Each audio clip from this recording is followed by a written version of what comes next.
Assalamualaikum warahmatullahi wabarakatuh. Perkenalkan, nama saya Ana Pujianti dengan NIM akhir 044. Di sini saya akan menjawab dari kritikan dari teman saya, yaitu Brigita, yang mana kritikannya itu presentasi masih kurang luasa pembacaannya, masih juga terbata-bata, tulisannya juga masih kurang rapi. Nah, sebelumnya terima kasih atas masukannya yang sangat membangun. Saya menyadari bahwa saat presentasi tadi, saya memang belum tampil secara maksimal. Nah, rasa gugup yang saya alami cukup mempengaruhi penyampaian saya, sehingga terdengar terbata-bata dan juga belum leluasa dalam menjelaskan materi atau poin-poin yang saya siapkan. Nah, ini menjadi catatan penting bagi saya untuk lebih sering berlatih lagi agar penyampaian saya ke depannya bisa lebih tenang dan juga meyakinkan. Nah, terdapat sebuah tulisan yang tadi kurang rapi. Saya juga menyadari bahwa tulisan saya dalam presentasi tadi sangat penting agar audiens itu lebih mudah memahaminya. Kedepannya saya akan lebih memperhatikannya, kerapihannya dan juga keterbacaannya, dan juga struktur tulisan dalam slide maupun catatan yang saya punya. Nah, selanjutnya terdapat sebuah pertanyaan yang dimana saya akan menjawab pertanyaan dari teman saya, yaitu Brigita, yang mana pertanyaan itu apa sih alasan Partai Amanat Nasional itu disebut sebagai politik balas jasa terhadap masyarakat, yang mana Partai Amanat Nasional sendiri itu sering disebut sebagai menjalankan politik balas jasa terhadap masyarakat, karena dalam praktiknya politik itu terutama di daerah seperti Kota Serang, yang mana saya kemarin menelitinya bahwa Partai Amanat Nasional itu memberikan berbagai bentuk bantuan sosial, proyek atau fasilitas kepada masyarakatnya dengan harapan mendapatkan sebuah dukungan politik sebagai sebuah imbalan.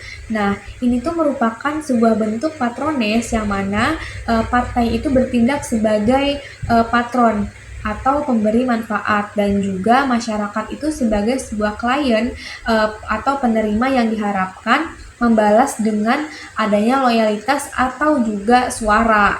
Nah, di sini ada beberapa alasan yang mengapa ini disebut sebagai politik balas jasa. Nah, yang pertama itu adanya distribusi bantuan bersyarat. Nah, bantuan ini tuh bantuan sosial atau proyek infrastruktur yang kerap kali disalurkan menjelang pemilu dan juga diarahkan kepada konstituen potensial, yang mana bantuan ini tuh tidak sepenuhnya bersifat universal, tetapi juga lebih kepada selektif dan juga politis. Nah, yang mana bertujuan untuk memenangkan suaranya. Nah, yang kedua itu adanya relasi patron klien, yang mana eh, eh, Partai Amanat Nasional ini tuh memberikan jaringan loyalitas dengan tokoh masyarakat, RT atau RW, dan juga pemuka agama yang kemudian menjadi perpanjangan tangan dalam menggalang suaranya. Nah, hubungan ini tuh bersifat timbal balik, karena partai itu memberi masyarakat memberikan suaranya. Nah, jadi dalam istilah politik balas jasa ini merujuk pada praktik patrones yang memerlukan sebuah dukungan politik masyarakat sebagai sesuatu yang bisa dibeli atau ditukar dengan bantuan jangka pendek yang bukan berdasarkan sebuah program atau juga visi ideologis yang mendalam. Nah, di sini terdapat pertanyaan yang kedua, yang mana Brigita menanyakan bahwa apa saja sih bentuk bantuan yang sering dijadikan sebagai saluran praktik patrones oleh partai politik seperti Partai Amanat Nasional ini. Nah, di sini ada bentuk bantuan yang sering dijadikan sebuah saluran praktik patrones oleh Partai Amanat Nasional seperti PAN ini tuh biasanya bersifat material, praktis, dan juga langsung dirasakan oleh masyarakat. Nah, terutama dalam menjelang pemilu kemarin. Nah, bantuan-bantuan ini tuh digunakan untuk membangun sebuah loyalitas politik atau sebagai bentuk balas jasa, yang mana untuk dukungan suaranya.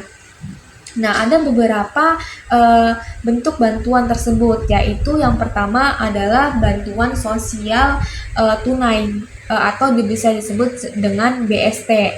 Nah, partai ini tuh atau kadernya itu mendistribusikan uang tunai kepada warga, yang mana seringkali menjelang masa kampanye atau saat reses itu dengan narasi bahwa bantuan tersebut berasal dari partai atau caleg tertentu.